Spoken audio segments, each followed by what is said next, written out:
Ardiansyah, warga Jalan Sako Baru, pegawai transmusi yang menjadi korban begal di Jalan Nurdin Panji menjalani perawatan di rumahnya.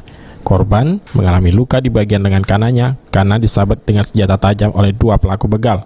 Dijelaskan korban saat itu ia hendak pergi bekerja. Di perjalanan, korban dipepet dua orang yang mengendarai motor dan disuruh menyerahkan motornya.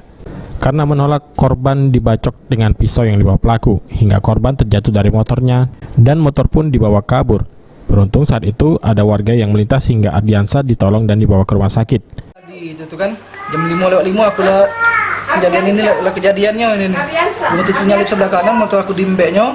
Terus yang bonceng itu tak tahu dari motor, aku sempat melawan. Bocor di keningnya sini. Dan mungkin kesakitan ngomong adu tadi itu. Entah dapat dari mana dia nyabut setua itu tadi langsung cecet sebelah sini. Aku langsung duduk, sudah.